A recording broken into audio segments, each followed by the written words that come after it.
What's going on, guys, and welcome back to another episode of Club and Country. This is episode number 20, and we started today's episode off here with a game against Marseille on the back of 2 wins against Etienne and Lille in the last episode. But of course, if you did miss the last episode, you would have missed us have our first ever Paris derby against Paris Saint-Germain as we took them on away from home at the Parc des Princes, and sadly, we did lose for the first time this season as PSG did beat us by a goal to nil. But we followed up though with 2 good wins against Etienne and Lille, 2-0 and 1-0 respectively. And now taking on Marseille here, taking on Marseille at home. The first chance of the game would fall to us in the 19th minute, and we win ourselves a penalty as well. Marseille tried to play out from the back and gave it away. Thierry Ambrose robs the ball, tries to take it round his man Lassina Diarra, who takes him down, and the number 10 has absolutely no complaints there. He shouldn't have any complaints, as it was a stone wall penalty. So penalty to Paris FC. Thierry Ambrose will stand up and take it. Could he score as well? As you can see, he will, because the goalkeeper does dive the right way, but he puts it into the top corner, and I'm pretty sure I'm right in saying this,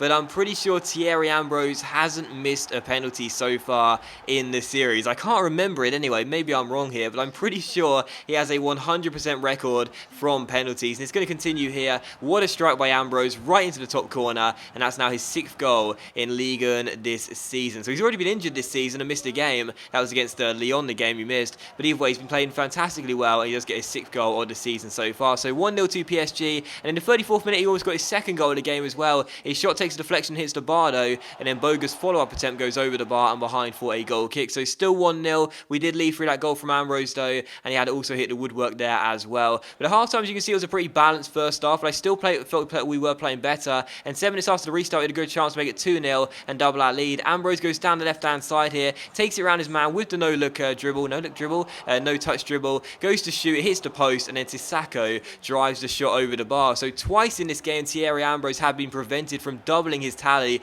by the woodwork, and it was still 1-0. And in the 77th minute here, Marseille would grab themselves an equalising goal and get themselves back on level terms through the man who gave away the penalty, Diarra, as he makes it Paris FC 1, Marseille 1. So we were playing really well in this game, you know, I really did feel that. We were playing quite well, we hit the woodwork twice. Ambrose had given us the lead in the first half, but defensively, I always felt a little bit wary that Marseille would eventually come out of their shell and get themselves an opportunity to tie the game. That's exactly what they did, and they make it Paris FC 1, Marseille 1. But with a few minutes to go though, we were still on level terms, and Marseille went in search of looking for a winner. They were pushing a lot of bodies forward and playing a high press game. Because of that, we passed out from the back, really neat, accurate passing to get ourselves forward, and Thierry Ambrose gets played through, and he'd be denied twice in this game by the woodwork, but he's not going to be denied here. He finesses the ball into the corner, gets it into the back of the net for the 2nd time in the game, and later on in this one, we're going to win it as we make it Paris FC 2, Marseille 1. So just like in the game against Lille, in order to break down the defence, we had to have accurate passing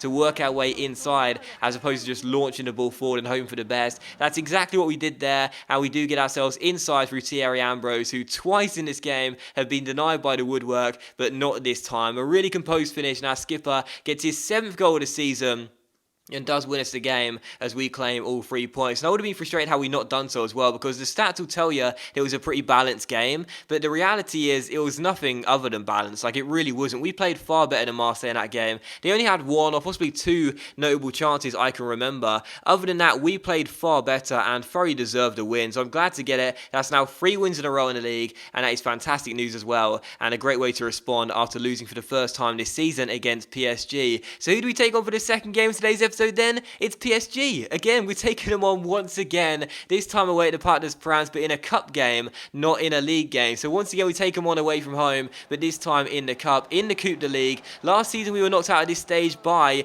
funnily enough, Marseille, who we just faced there away at the Stade Velodrome. Now taking on PSG away from home. You saw by the team I picked though, this may be another Paris derby which we want to win, but we're still going to play the backup side, because that is what we do in the Coupe de Ligue, like I do in the League Cup, if you will, in England when I'm managing an English side. So using a backup side, but wouldn't you just know it, just 15 minutes in, we would take the lead in another Paris derby here, and it's Grange who gets the goal. We may be using a backup brigade, but we still open the score and get a shock lead here and score our first ever goal against our rivals. We got the ball down the left-hand side to Nicholas here, who may not have much pace, but he certainly has the strength to hold off the challenge of the defender, whips in across to the centre, and Grange arrives out of nowhere and heads the ball into the back of the net to make it PSG 0, Paris FC 1, and at half-time, despite PSG dominating possession, we did lead by a goal to nil. So we went into the break with a shock lead here away at the Partners France. Could we hold on in the second half? Well, they'll be coming out straight away in the second half, and just 4 minutes after the restart, Suarez stung the fingers of Bucard, but it was a good save there as he turns it away. So still 1-0 to Paris FC, but PSG came out of their shells in the second half, knowing they had to respond, and unfortunately for us, despite Bucard making a great save a few minutes ago to deny Suarez, he is beaten by the Uruguayan here, but I had to point my fingers at the goalkeeper for this one. I thought I'd give Barmy a night off and play Bucard, and I wish I didn't for this incident, because he comes out to claim a cross and just stands there. I didn't hold triangle, I didn't call him to come out, he just decides to come out for the ball naturally. That's fair enough if you get yourself into a good position like he does, but you got to jump for the ball, man. Don't just stand there and let Suarez score. He does though, and it's PSG 1, Paris FC 1. So PSG back on level terms. He did make up for it though a few minutes before the end by making a fantastic save on a one-on-one. That was a great stop to keep us in this game as the 90 minutes were coming to the close here. So still PSG 1, Paris FC 1, but sadly for us it is heartbreak because with 2.5 minutes to go, Traoré, who'd been playing very well for PSG, does win the game for the home side and make it Paris Saint-Germain 2, Paris FC 1. And for the first goal, I can point the fingers at the AI goalkeeper for really poor goalkeeping, but for this goal, this is my fault here. I sprinted out as fast as I could with Cantini, anticipating he was going to take a first touch to the side I went to, and sadly it went the other side, and Traoré had a simple finish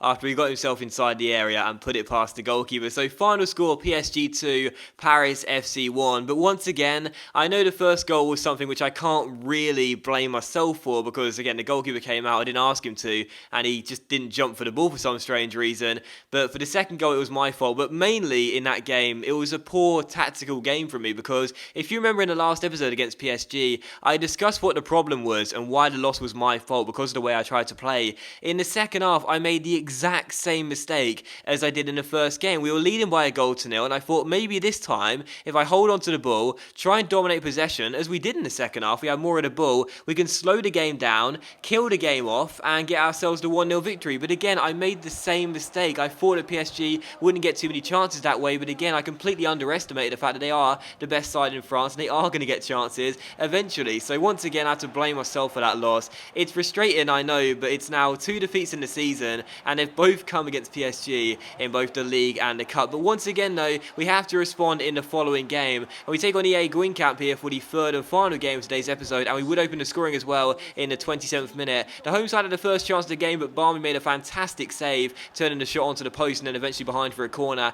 And we would open the scoring here. Thierry Ambrose denied by a great stop by the goalkeeper, but Jeremy Boga, who's made a great start to the season, does get his first goal of the year and make it EA Guingamp 0, Paris FC 1. And in the 41st minute here, we had a great chance to double our lead, and we do so as well. The home side give it away. It's a great ball through by Dembele, and Thierry Ambrose here makes it 2-0 to Paris FC just before the break with a really composed finish. He was denied earlier, the shot being saved by the goalkeeper, and then Boga tapping in the rebound. He's not going to be denied this time. He runs through one-on-one. Thought I might have taken it a little bit too far, but instead Ambrose has the pace and the quick feet to get a shot away on time, and does get his 8th goal in Ligue 1 so far in the 41st minute. So 2-0 to Paris FC. We led by those 2 goals at the break, and I felt full value for it as well. But in the second half, though, the home side did try and respond and get themselves back in the game, but once again, though, they would find just how good Barmy is. I'm just going to continue to sing the praises of our 17-year-old goalkeeper, because he is making save after save after save this season, and what a decision it is looking to sell on our experienced goalkeeper and put all my faith and trust in this young man, because he is having a fantastic season so far,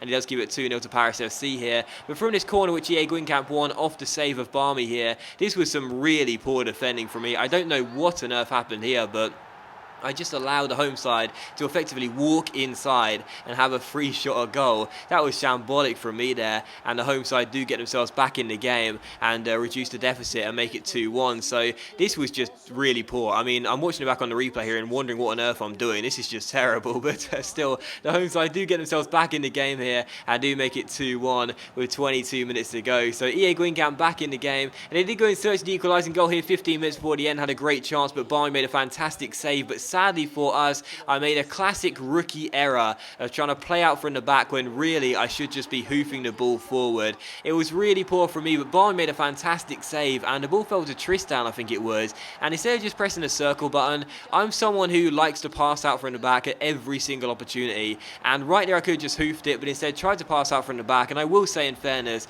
to be honest, I do love Barmy. As a 17-year-old goalkeeper, he's been fantastic, but for that shot there, I think he should have saved it, really. It was straight at him, but it went straight into the bottom corner. I'm not going to blame him for, us not getting the 3 points in that game and only getting a draw, but the shot was straight at him, and I think he should have stopped it. But either way, he had a great game. I can't deny that, despite conceding that late goal, which I think he should have done better with. But either way, we do slip up in that game. We were 2 goals up and sadly can only get ourselves a point, but mainly it was due to my very poor defending. But either way, the final score was 2-2, so we do draw in that game and sadly don't return to winning ways after that loss to PSG. But despite that, we are still top of the table with 12 games in, 3 points clear of Lyon and our rivals PSG. So despite the draw, what a fantastic start to the season. We may have lost twice, both against our rivals. We are still top of the table though, 12 games in. But that does end the episode though, guys, so thank you very much for watching the video. I really hope you have enjoyed it. If you enjoyed today's episode of Club and Country, then please do leave a like, that is much appreciated. It really does help my channel out, and I'll see you for the next episode of Club and Country very soon.